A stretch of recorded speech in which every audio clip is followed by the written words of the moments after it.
কি জাদু ওদের জিভে। হ্যাঁ, বাংলা ভাষার এমনই মোহ। আর আমরা সম্পৃক্ত হয়ে থাকি, আমরা যারা অক্ষর শ্রমিক, আমরা যারা শব্দ শ্রমিক, আমরা যারা সারস্বত চর্চা করি, আমরা প্রতি মুহূর্তে প্রতিনিয়ত যেন এই ভাষার জাদুতে আমরা নিজেদের নতুন করে আবিষ্কার করি নিজেদের লেখার মধ্যে দিয়ে। এই প্রসঙ্গেই বলতে ইচ্ছে করে আমাদের দক্ষিণে, মানে বাংলার দক্ষিণ অঞ্চল, মানে দক্ষিণবঙ্গের গ্রামের মানুষজনের ভাষার কথা। সে ভাষায় বড় মিষ্টতা, সোঁদরবনের সোঁদর ভাষা। ওরা যেন বাংলার আদি অনাদি সেই আটপৌরে ভাবসাব আঁকড়ে থাকে এখনো, তাই না? আমার উত্তর কলকাতা থেকে দক্ষিণে বিয়ে হয়ে আসার পর আমি ওদের মুখে এই জীব জড়ানো বাংলা ভাষার রূপটান বেশ উপভোগ করে আসছি। দক্ষিণেদের ভাষা বড় মিষ্টি। ওরা না বুঝে সুঝে কেমন আলগোছে সব উচ্চারণ করে, সে সাধারণ চলতি কথাতেই হোক, বা ঝগড়ার সময়ই হোক, বা নিজেদের জীবন যাপনে হোক। মুখের ভেতর আলতো করে তালু ছুঁয়ে ওষ্ঠ ডিঙিয়ে দন্তরুচি কৌমুদীর জ্যোৎস্না স্নাত সেই ভাষা সাবলীলভাবে এসে পড়ে সর্বসমক্ষে। ওরা টের পায় না হয়তো, ওরা জানেও না নিজেদের ভাষায় কত মিষ্টতা, কি হাসির পাত্র হয়ে ওঠে অনেকের কাছে। কিন্তু তবুও আমার ভাষা, আমাদের আদরের বাংলা তো বলে ওরা। ওদের মুখ দিয়ে র আসে না, জানেন হয়তো।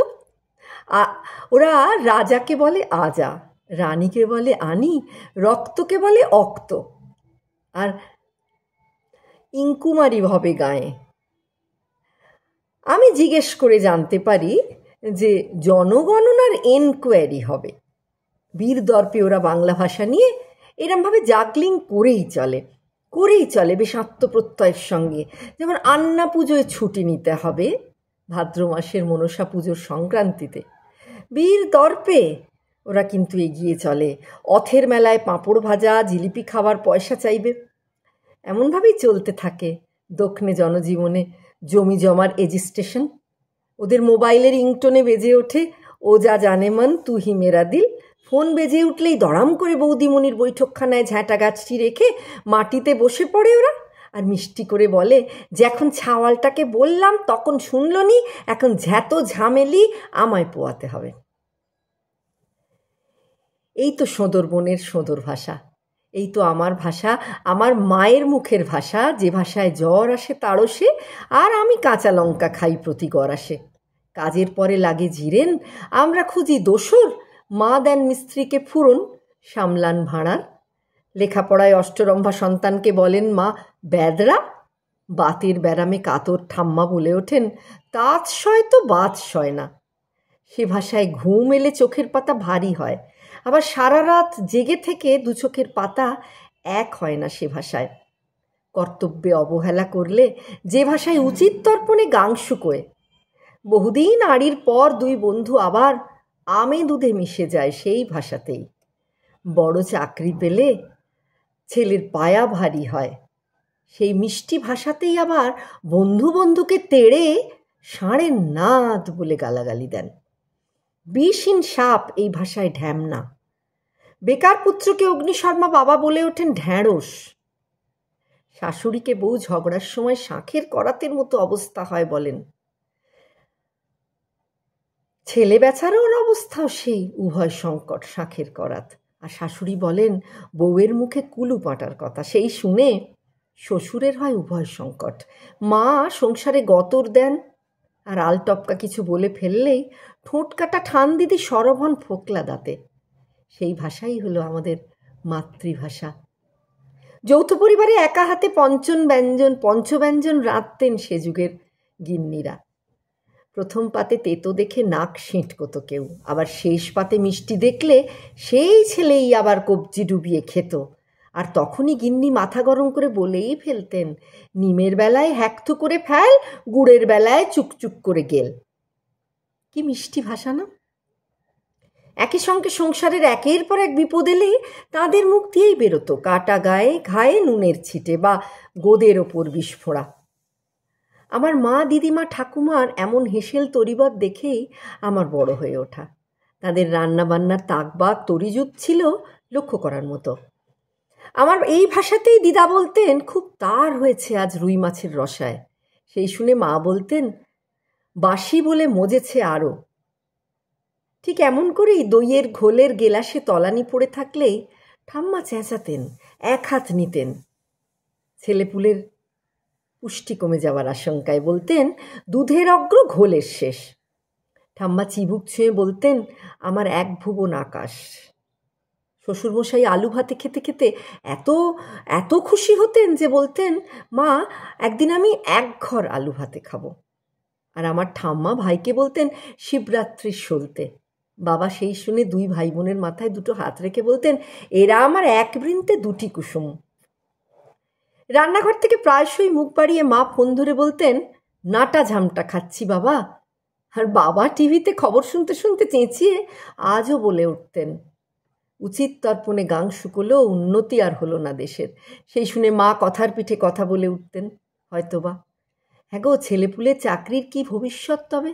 উত্তরে বাবা হয়তো বলেই দিতেন, মুয়ে খেদির বিয়ে হয় না তার চার পায়ে আলতা। মা প্রগল্ভতায় বলে উঠতেন, যা বলেছ, একে মা ভাত দেয় না তপ্তা আর পান্তা। মা আমার বিয়ের পর ভিন রাজ্যে আমার নতুন গিন্নিপনা দেখে বলে উঠেছিলেন একদিন, কি সুন্দর ঘরণী গেরুনি হয়েছিস। বলতাম, সে কথার মানে কি মা? বলতেন, ঘরণী গৃহিণী, আমরা চলতি কথায় বলি ঘরণী গেরুনি।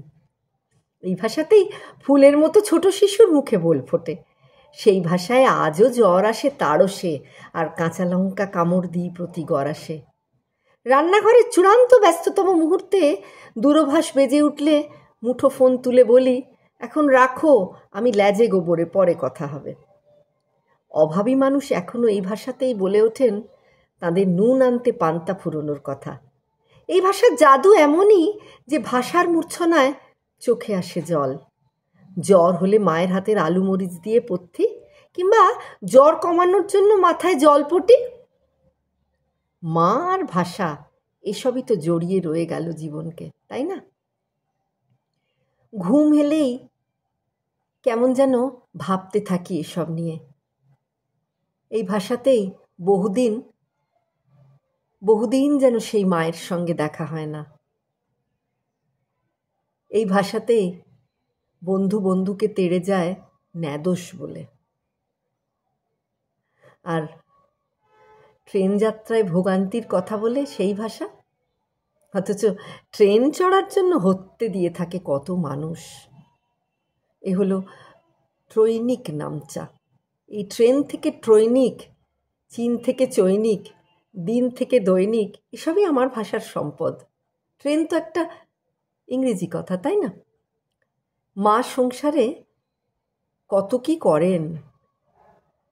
করেন, এমনকি আলটপকা কিছু বলে যখন বিপদ বাড়ান, মুখ ফসকে বলেই ফেলেন, সারাদিন পিঠটা দোমড় করতে পারিনি। বাবা হয়তো বলেন, কি কুলক্ষণে বড় গাছে লাউ বেঁধেছিলুম, মানে বড় ঘরের মেয়ে বিয়ে করেছিলুম।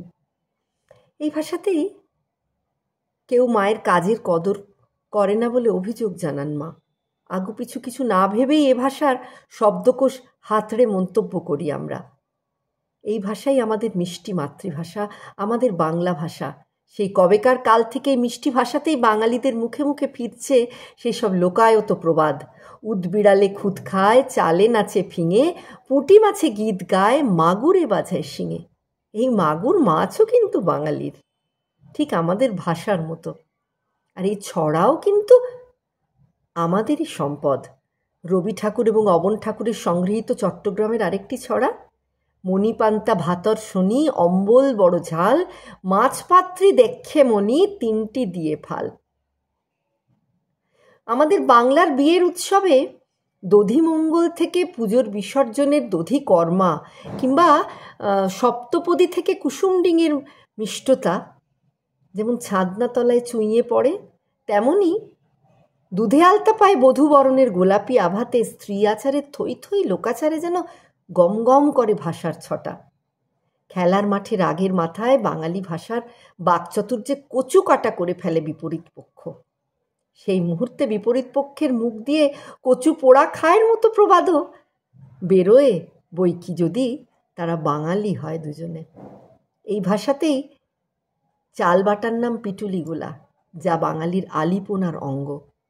এই ভাষাতেই পিঠের নাম পাটিসাপটা, সর্ষে মাছের আদুরে নাম ঝাল দেয়া।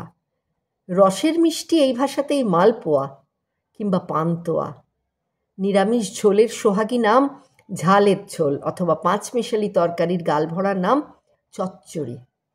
আর এই ভাষাতেই অন্নদামঙ্গল কাব্যে শিব সাগ্রহে অন্নপূর্ণার হাতের রান্না খান সোনা হেন মুখে, পায়েস পয়ধি সপসপিয়া পিষ্টক পর্বত কচমচিয়া। হ্যাঁ, আমরাই তো পারি কচমচ করে চিবিয়ে সাপটে খেতে চেটে পুটে। সপসপিয়ে ভাতের সঙ্গে মাছের ঝোল মেখে খেতে কেমন লাগে বলুন তো? আর ডাল মেখে খেতে দুধের বাটি ধুয়ে জলটুকু নিও, কারণ সে যে ঠাম্মা শিখিয়েছিলেন কোন ছোটবেলায়, বাটি ধুয়ে খায় যে ডাগর ডোগর হয় সে। হ্যাঁ, ভাতের দানা ফেলতে শিখিনি যেমন, মাছের কাঁটাও বাঁচতে পারি তেমনই আমরা। মাংসের হাড় চুষতেও ওস্তাদ আমরা, সেই তো আমাদের লেগ্যাসি, তাই না? দিদা বলেছিল তিলে তিলে হয় তিলভাণ্ডেশ্বর। তাই বোধহয় ভাষারও সবটাই রেখে দিয়েছি বুকে করে, তিল তিল করে জড়িয়ে ধরে।